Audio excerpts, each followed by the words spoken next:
Le Nouvel Esprit Public, Philippe Meyer. Bonjour.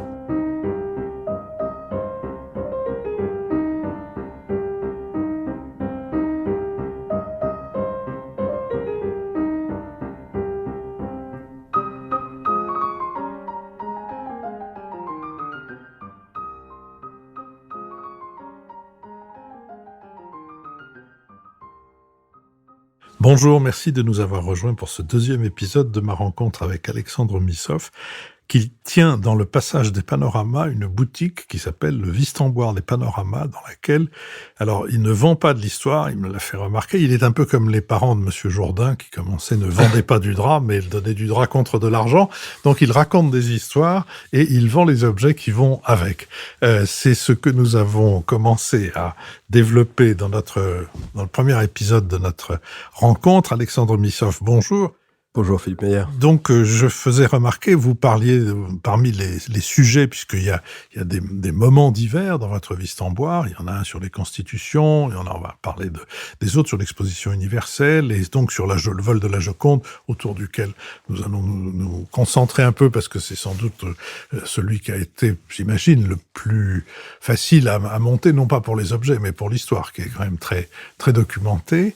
Et donc, vous racontez l'histoire du vol de la Joconde en 1911, et en même temps, vous proposez à la vente, même pas dit vous vendez, vous proposez à la vente, vous voyez que je suis de plus en plus prudent, vous proposez à la vente des objets authentiques qui sont liés à ce vol de la Joconde.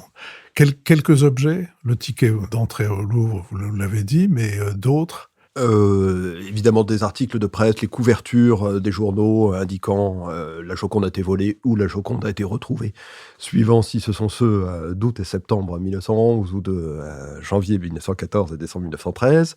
Vous avez aussi tous les objets publicitaires qui ont été faits autour de la Joconde à l'époque, puisque le vol ayant contribué à la célébrité absolue du tableau, c'est évidemment la publicité qui était encore la réclame à l'époque qui s'en est emparée, et on s'est mis à faire toutes sortes d'objets Joconde, notamment autour du sourire et de la beauté féminine, donc tout ce qui est brosse à dents, rouge à lèvres, etc. Joconde se sont faits. Donc là, j'ai des objets publicitaires qui ont été faits à l'époque, des photos de presse de l'époque représentant soit l'arrestation du voleur, soit le moment où on a retrouvé la Joconde, soit celle qui m'émeut le plus, qui est le moment où le public parisien s'est précipité au Louvre, et la fréquentation du Louvre a doublé avec les gens qui venaient pour admirer l'endroit vide où il n'y avait plus de tableau, qui était le premier moteur pour aller au musée. On allait au musée pour voir l'absence d'un tableau. Pour voir le clou. Pour voir le clou. Qui était donc le clou du musée. Le clou de l'exposition, était le clou.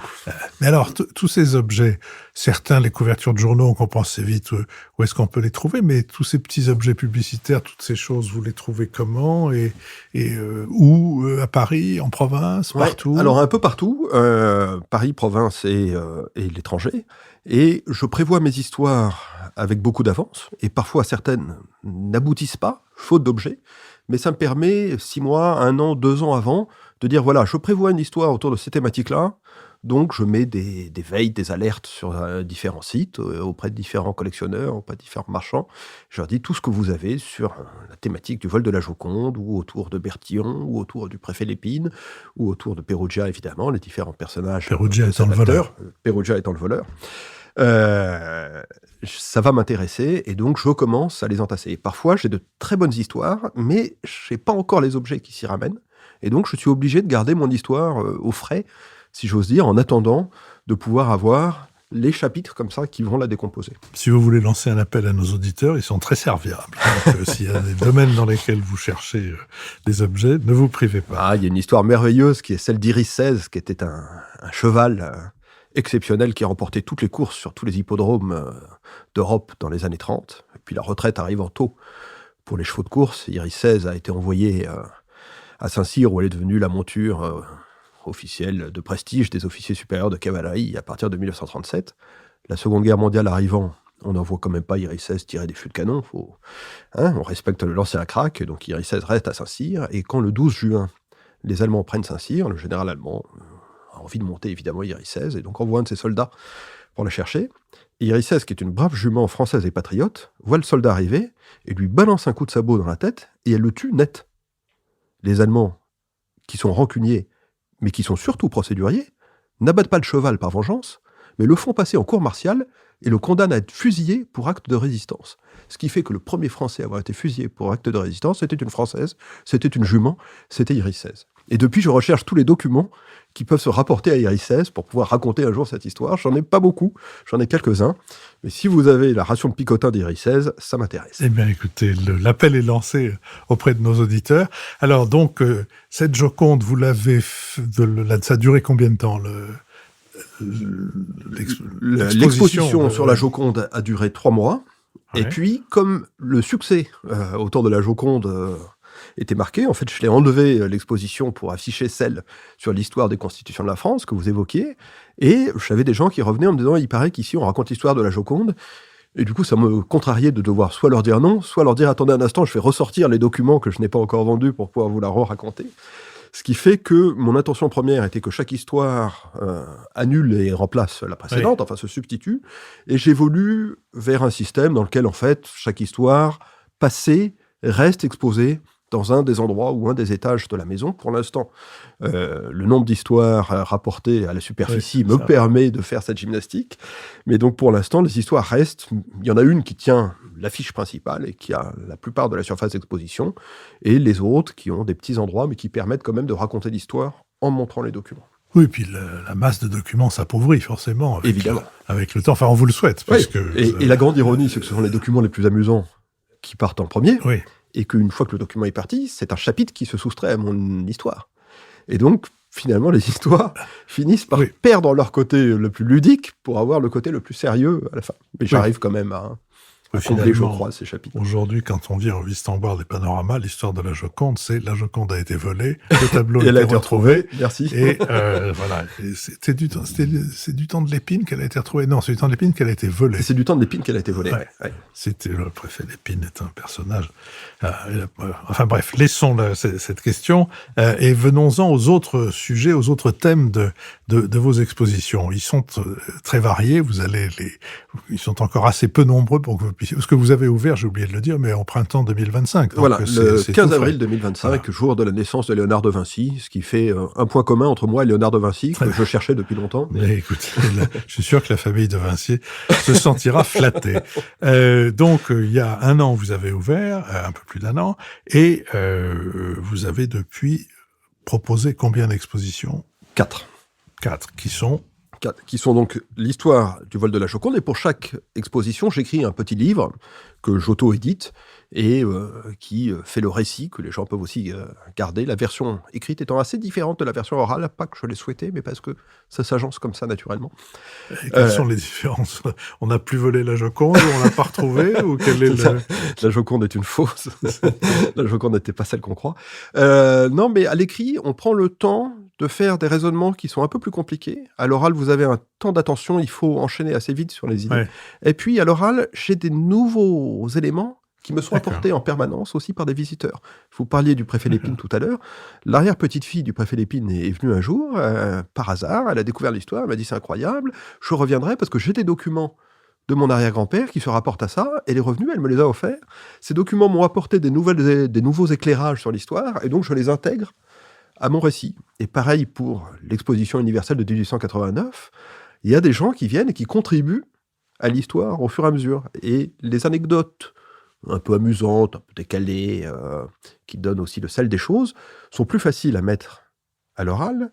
Et à l'écrit, en revanche, on peut rentrer dans des raisonnements, notamment sur le récit des 30 immortels, qui seraient un peu trop compliqués à faire pour le temps d'attention lors d'une présentation orale. Donc, c'est vraiment 2 styles différents. L'exposition universelle de 1889, celle de la Tour Eiffel, a été l'un des sujets de vos expositions, précisément. Donc, qu'est-ce qu'on a... Il nous en manque encore 4, sauf erreur, s'il y en a eu 6 au total. Alors, donc, j'ai commencé par le vol de la Joconde, et de comment c'est ce vol qui a rendu le tableau célèbre, parce que c'est ça le fil qui est amusant, de voir... le mécanisme de création d'une icône universelle. La deuxième a été il faut préciser quand même que la Joconde était un tableau considéré, mais pas plus que les autres tableaux de Léonard de Vinci. Oui, exactement. C'était une œuvre remarquable, mais dans le guide Bédecker, en 1910, vous avez les 50 tableaux qu'il faut absolument voir si vous allez au Louvre. Dans la liste des 50, il n'y a pas la Joconde. Et quand vous regardez la photo du Salon Carré dans lequel la Joconde était exposée. La Joconde était un tableau parmi d'autres, accroché en bas, un peu enserré entre les autres, et rien de très notable. C'est un tableau de Léonard de Vinci, c'est pas Oui. déshonorant, mais pas la grande vedette qu'elle est devenue par la suite grâce à ce vol. Les voleurs contribuent évidemment à l'histoire de l'art, ou plus exactement à la connaissance de l'histoire de l'art. Peut-être ceux qui ont volé les bijoux récemment seront-ils chevaliers des arts il faut qu'on et les lettres, retrouve. de ces gens. C'est la Si condition. on les retrouve, absolument. Donc, le vol de la Joconde. Le vol de la Joconde. Ensuite, je testais un peu le modèle, donc je voulais passer une histoire différente, avec un public peut-être moins large, un peu plus spécialisé, mais susceptible d'acheter des pièces peut-être un peu plus exceptionnelles. Et je suis passé aussi parce que ça m'amuse, et que je fais ça parce que j'ai envie de m'amuser. Je crois que si je m'amuse, ça se sent dans la manière dont je raconte, et ça amusera aussi les visiteurs. Je suis passé à l'histoire des constitutions de la France, parce que la France a eu 16 constitutions différentes, ce qui nous met sur le podium entre le Venezuela et la République dominicaine, des pays qui ont changé le plus souvent de constitution. Et en matière de droit, quand vous êtes sur un podium entre le Venezuela et la République dominicaine, c'est pas la Ligue des champions d'habitude. Et donc j'essaie de comprendre qu'est-ce qui fait dans l'âme de la France qu'on a ce besoin de changer de règles du jeu aussi souvent. Et qu'est-ce qui fait que, au lieu d'essayer d'améliorer ce qu'on a, on se dit toujours non, on va recommencer à zéro, on a un nouveau truc, quoi. Et si les lois ne sont que des mœurs écrites, d'après la célèbre formule de Montesquieu, qu'est-ce qu'il y a dans l'âme fondamentale de la France qui fait qu'on a envie de changer cette règle écrite?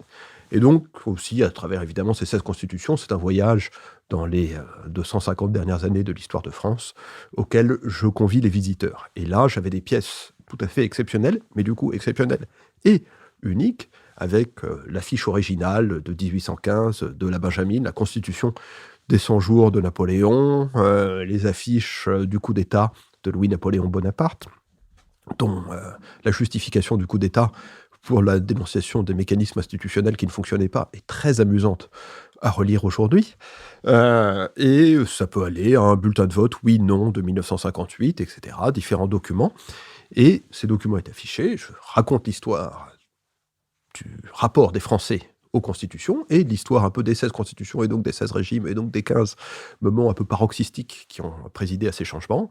Et petit à petit, les pièces partent. Ce qui est amusant, c'est que toutes les pièces ayant un rapport avec Napoléon Ier, que ce soit sur la constitution du consulat de l'Empire, des 100 jours, sont parties en Angleterre. Les Anglais disent « Oh, formidable Napoléon, j'adore !» Alors que les Français ont un rapport maintenant un peu plus ambigu. Et donc cette histoire a tenu l'affiche quelque temps, a été une bonne opération sur la vente des objets, sur la vente du livre. Ça a été un tirage plus confidentiel. Peut-être le sujet peut-être un peu scolaire a pu en dérouter certains. Et travaillant sur les constitutions, je suis tombé tout à fait par hasard sur une histoire dont je n'avais aucune idée la veille, et je me suis dit c'est quand même très étonnant. Et du coup j'ai voulu creuser, et en creusant, je me suis tellement amusé, je me suis dit c'est pas possible, il faut que j'en fasse une histoire. C'est l'histoire que j'appelle, qui s'appelle des 30 immortels, et qui est celle des mécanismes financiers que Necker a monté à la demande de Louis XVI, ou a proposé à Louis XVI, sur la fin de l'Ancien Régime, pour essayer de rétablir les finances de la France, et qui était, pour dire les choses simplement, une forme de pyramide de Ponzi, dont on attendait des merveilles pour sauver le trésor royal, et évidemment, merveilles qui se sont achevées par une déroute assez spectaculaire. Et j'ai eu la curiosité de cette histoire, parce que, travaillant sur les constitutions, j'avais été voir le texte par lequel Louis XVI convoque les États généraux. En fait, je savais, évidemment, comme tout le monde, que Louis XVI avait convoqué les États généraux, mais je ne m'étais jamais intéressé à la manière dont il l'avait convoqué. Et j'ai fait ça, du coup, à l'été dernier, l'été 2025, en pleine période où le Premier ministre de l'époque nous alertait sur le poids de la dette qui risquait de mettre en péril les institutions elles-mêmes. Et relire la convocation des États généraux à ce moment-là était particulièrement savoureux. Et du coup, je me suis intéressé à la question de quand est-ce qu'on a fait les premières dettes publiques de la France, à l'époque de Saint-Louis. Je vous donne le moyen mnémotechnique, c'est en 1234. Donc la dette de la France, ça commence par 1, 2, 3, 4, et puis ça finit par... on verra quand ça finit, ou à combien. Et du coup, je me suis intéressé à ce mécanisme où on s'est mis à spéculer sur la mort de jeunes filles, puisqu'en fait, Necker avait inventé les rentes viagères à tête libre. Vous apportiez votre argent au Trésor royal et vous alliez toucher une rente pas pendant la durée de votre vie, mais pendant la durée de la vie d'une personne que vous pouviez choisir. Et le Trésor royal n'avait pas fait ces calculs, mais en revanche, les banquiers prêteurs, eux, les avaient faits, et ils ont fait ce qu'ils appelaient des tables de mortalité, qu'on appellerait aujourd'hui de l'espérance de vie. C'est la même chose, mais c'est quand même beaucoup plus allant. Et ils se sont aperçus que les filles vivaient plus longtemps que les garçons, que les risques de mortalité infantile s'arrêtaient ou diminuaient fortement à partir de 4 ans, et donc ils ont choisi quelques gamines de 4 ans pour porter ces rentes viagères à tête libre. Et la première rente viagère sur une petite fille qui s'appelait Jeanne Pictet, puis une deuxième, puis une troisième, puis une sixième, puis une septième. La septième, ils l'ont fait sur la tête de Louis XVI. Donc c'est quand même le moment où la monarchie spécule à qui tout double sur la mort du roi. Donc c'est le moment où ils auraient dû se dire, il y a quelque chose quand même dans notre système qui va pas, et finalement ils ont fait un emprunt énorme, trop considérable pour être porté sur une seule tête, et ils vont faire un pool, si je puis dire, de jeunes filles. 30 petites gamines de 4 à 7 ans, sur la mort desquelles on va parier pour la durée de la rente viagère. Et on va appeler ce groupe de jeunes filles les 30 immortelles. Et évidemment, comme les titres sont cessibles, il y a des gens qui ont intérêt à ce que quelques-unes des 30 immortelles meurent, et d'autres qui ont intérêt à ce que soit qu'elles ne meurent pas, soit que ça ne se sache pas. Et donc, il va y avoir après toute une aventure totalement baroque de tentative d'assassinat ou de dissimulation de la mort de ces filles, et qui va poursuivre après pendant la Révolution, parce que la Révolution va continuer à payer les engagements de l'Ancien Régime, et Robespierre notamment va tenir absolument à ce qu'on honore ces paiements, contrairement à Cambon, qui lui va s'y opposer, et c'est dans cette bagarre aussi entre Cambon et Robespierre qu'arrivera les 8 et 9 Thermidor qui verront la chute de Robespierre. On voit par là que c'était une bien drôle d'idée d'avoir mis la corde contre Cambon, compte tenu de la légèreté du personnage. Mais on voit aussi que Robespierre a donc spéculé sur la tête de Louis XVI, à moins qu'on ait décidé que cette dette était annulée ou que les conditions dans lesquelles la tête avait été perdue, si je puis dire, annulaient la créance. Et en ce moment, donc là, alors je le dis parce que les enregistrements ne sont pas toujours immédiatement liés à la diffusion, donc là nous sommes à la mi-mars. À la mi-mars de 2026, quel est le sujet de votre... À la mi-mars, c'est l'exposition universelle de 1889, et qui est pas seulement l'exposition universelle de 1889, pas seulement la Tour Eiffel, comme vous le rappeliez, mais qui est vraiment l'âme de Paris, parce qu'il n'y a aucune ville au monde qui a été plus marquée par les expositions universelles que Paris. D'abord, par le nombre d'expositions universelles, Paris en a accueilli 6, ce qui est de très loin le plus grand nombre, parce que Paris, si elle n'a pas inventé l'exposition universelle proprement dit, a inventé le principe des expositions par François de Neufchâteau, à l'époque du Directoire, où ils ont fait l'exposition des arts utiles, et j'adore cette expression d'art utile, qui fait une définition en creux des arts inutiles que seraient les beaux-arts. Et Paris va organiser cette exposition, va décider de cette exposition vers 1884, dans l'idée de faire le centenaire de la Révolution. Et à l'époque, on appelait cette exposition l'exposition du centenaire. Et donc, la France va inviter tous les grands pays du monde à venir prendre officiellement un pavillon pour l'exposition de 1889. Et là, le roi d'Angleterre, le roi d'Italie, le roi des Belges, le roi d'Espagne, le roi de Grèce, l'empereur d'Allemagne, l'empereur d'Autriche, l'empereur de Russie disent prenez pas ça personnellement, mais enfin, nous, fêter les révolutions, bof, quoi. Enfin, vraiment, c'est pas contre vous, mais juste, on va pas prendre un pavillon officiel pour fêter le centenaire de la Révolution. Et la France va hésiter, en se disant, qu'est-ce qu'on fait ? On fait un truc à minima. Ou est-ce qu'au contraire, et c'est la théorie défendue par Édouard Lecroix et que mettra en œuvre Adolphe Alphand, le disciple d'Haussmann, qui sera le commissaire responsable des travaux de l'exposition, on ne va pas s'excuser d'être une république, on va montrer qu'après 1870, la France est relevée et que la République est un régime stable, et au contraire, on va leur en mettre plein la vue, si vous me pardonnez l'expression. Et ils vont doubler tout le programme de surface, ils vont essayer de chercher toutes les choses les plus impressionnantes possibles. Et c'est à ce moment-là que Gustave Eiffel fera sa campagne de lobbying en disant « Si vous voulez épater les gens, j'ai un projet dans mes cartons qui devrait pouvoir correspondre au cahier des charges. » J'espère que nous avons mis l'eau à la bouche de nos auditeurs et que ceux qui sont à Paris ou qui viendraient à s'y trouver, comme disait le général, auront l'idée d'aller passage des panoramas au numéro 13. Au numéro, en plus, ça ne s'oublie pas, pour y voir en ce moment votre exposition sur l'exposition universelle. Puis, la prochaine fois, la suite... Eh bien, justement, on va faire la synthèse entre les deux dimensions, puisque la prochaine histoire sera celle sur l'histoire du passage des panoramas. Sur l'histoire du passage des panoramas, et Sur cette histoire du passage des panoramas, quels objets peut-on imaginer ou que vous puissiez réunir pour les proposer contre de l'argent? C'est une galerie de portraits. J'essaie d'en faire quelque chose d'un peu différent de ce que j'ai fait comme mode narratif jusqu'à présent. J'essaie de le faire sous l'angle de la biographie d'un lieu, de traiter un lieu vraiment comme une personne. Et je vois aussi dans l'histoire contemporaine, j'ai été retrouver les commerçants qui étaient ici ou là, et les activités qu'ils y avaient menées, les petites histoires derrière, et tous les objets qui ont appartenu aux commerçants, ou qui étaient vendus par les commerçants du passage, et tous les souvenirs du passage à travers l'histoire, et pour en déterminer une personnalité, parce que c'est pas à vous que j'essaierai de plaider que les lieux ont une âme et que Paris est une espèce de condensé de cela, et c'est à travers les objets que j'essaie de restituer le caractère d'un lieu. Il y a une personnalité qui tient à un espace géographique donné, et en l'occurrence extrêmement limité, et d'arriver à retranscrire cette partie-là. Donc c'est le prochain sujet, et je réunis tous les documents qui ont eu lieu à l'histoire du passage, que ce soit évidemment Nana de Zola, que ce soit Teilhard, que ce soit Fulton avec la démonstration du Nautilus et des panoramas, ou que ce soit plus récemment aussi les histoires des commerçants il y a 10 ans, 15 ans, 20 ans, et de cette âme particulière du lieu. Alors, il y a une histoire littéraire des panoramas, enfin des passages, il y a, donc aussi du passage des panoramas. Oui. Oui, tout à fait. Il y a Walter Benjamin, il y a évidemment Zola, dont plusieurs des livres des Rougon-Macquart ont lieu dans ou à proximité du passage des panoramas, et Nana en particulier, qui est, je crois, le 8e ou le 9e de la série.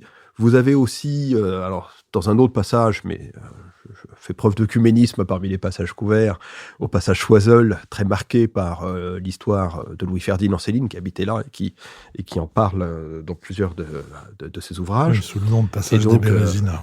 Voilà. Et qui en dit des horreurs absolues. Globalement, il n'était pas très fleur bleue. Et donc, vous avez des passages qui sont en effet très présents dans la littérature, qui sont très présents dans le cinéma, qui sont très présents aussi dans la peinture, puisqu'il y avait l'Académie Julian qui était dans le passage des panoramas et qui a été un moment fort. Et puis, vous avez aussi des éléments, j'allais dire, pas. Vous avez Alphonse Karr, l'auteur de Voyage autour de mon jardin, qui habitait passage des panoramas rigoureusement en face de chez moi, là où il y a aujourd'hui la boutique de Fabienne au matériel de collectionneur, au numéro 54. Et Alphonse Karr, un jour, avait eu ce que nous appellerons une controverse avec Victor Hugo, c'est-à-dire qu'il avait démoli un des ouvrages de Victor Hugo dans un de ses articles. Victor Hugo lui avait dit « vous m'en rendrez justice ».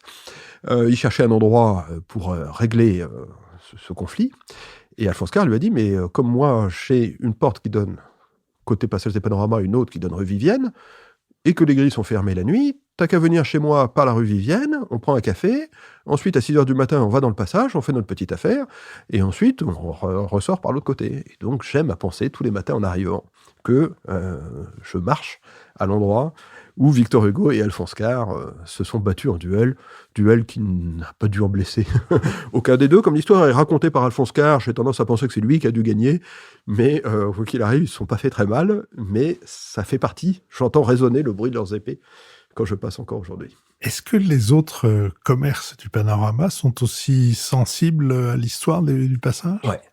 Il n'y a pas un commerçant qui se met là comme il se serait mis au Châteaudun, rue de Rennes ou ailleurs. Il y a un lien avec le passage, il y a une affection au passage, et il y a une vraie solidarité de fait entre tous les gens qui sont là, parce que chacune de nos activités va impacter l'autre. Si j'exerce aujourd'hui le Vistemboire qui amène un public nouveau dans le passage, ben c'est bon pour les restos, c'est bon pour les collectionneurs, c'est bon pour les marchands de cartes, pour les marchands de journaux, pour les marchands de timbres, et inversement, leurs activités va rejaillir sur moi. Donc on a un espèce d'intérêt commun et de lien avec le rayonnement du passage et avec le fonctionnement du passage. Et donc tout le monde est impliqué pour que ça se passe bien et que ce passage soit le plus agréable et le plus convivial possible. Et donc ça nous met dans une dynamique très positive et surtout très conviviale. Et je pense que c'est cette convivialité qui se ressent dans le passage des panoramas. On arrive, on voit l'endroit, il est parfois un peu plus déglingos, un peu moins tenu que d'autres. On sent que c'est pas un grand groupe immobilier qui a tout racheté et qui a tout fait nickel au cordeau. C'est les différents propriétaires qui, chacun, sur son bout, essaye de faire ce qu'il peut pour l'améliorer. Et ça lui donne un côté, pardon du terme, un peu déglingos, mais déglingos sympathique et chaleureux et authentique. Alors pour revenir et nous quitter sur le Wistemboire, puisque c'est sur le Wistemboire que nous nous sommes rencontrés, comment pourriez-vous décrire les gens qui s'arrêtent dans votre boutique d'histoire par âge, par nationalité, par type de curiosité, si vous en faisiez pas un portrait, mais un croquis sommaire? Je ne pourrais pas. Je ne pourrais pas, j'en suis désolé. C'est une question que je me suis souvent posée, mais j'arrive pas à établir une typologie de gens. Il y a à la fois des gens qui s'y connaissent beaucoup et qui reviennent pour me challenger sur certaines parties ou pour contribuer, d'autres qui n'y connaissent strictement rien, des gens qui reviennent maintenant, qui reviennent parce qu'ils cherchent la nouvelle histoire ou qui cherchent l'émotion qu'un objet va leur apporter qui est lié à une histoire. Il y a un cas qui me semble très illustratif. C'est Sacha Guitry qui le raconte dans Ceux de chez nous, le documentaire qu'il avait fait pendant la Première Guerre mondiale sur la grande gloire de la France. Il avait été interviewé Claude Monet dans son atelier à Giverny. Claude Monet avait été touché par la démarche de Sacha Guitry et l'aide aux poilus, et lui avait dit « Mais jeune homme, il était jeune à l'époque, vraiment félicitations, et d'ailleurs si vous voulez, je serais heureux de vous offrir quelque chose en souvenir. » Vous imaginez, vous êtes dans l'atelier Claude Monet, vous avez tout autour de vous les toiles qui sont en train de sécher, et il dit prenez quelque chose. Sacha Guitry, évidemment, n'ose pas dire le petit cadre là, il m'intéresse, il a l'air joli, il irait bien avec mes rideaux. Il est un peu décontenancé comme ça, et tout d'un coup, il a l'idée, il voit le chevalet avec les pinceaux qui sont à côté, il dit maître, si j'osais, un pinceau qui vous a appartenu me ferait immensément plaisir. Il va pour Monet dit si vous voulez, il le prend, puis Monet lui dit attendez, je vais vous en donner un neuf au moins. Et le fait qu'en voyant le pinceau avec lequel Monet a peint les nymphéas, si vous connaissez les nymphéas, et qu'en voyant ce pinceau, vous puissiez avoir une émotion qui est pas d'une autre nature, mais d'une intensité comparable à celle que vous avez en voyant les nymphéas, moi je comprends ça. Et c'est pas ridicule de collectionner le pinceau de Monet. Alors moi j'ai pas les moyens d'offrir des nymphéas à mes visiteurs, mais j'ai les moyens de leur offrir peut-être le pinceau de Monet, peut-être la plaque qui était sur le box Thierry XVI, peut-être le ticket d'entrée du Louvre, peut-être l'assiette souvenir de l'exposition universelle, et cet objet va leur procurer une émotion parce qu'elle encapsule une histoire qui est 1000 fois plus importante que celle de l'objet. Alexandre Novisov, je crois qu'on ne pouvait pas mieux présenter le Wistemboire des panoramas et son esprit. Je vous remercie d'être venu jusque dans notre grotte, notre studio grotte, et je dis à vos auditeurs qu'ils seront bien accueillis au numéro 13 du Passage des Panoramas, au Wistemboire d'Eddy Panorama.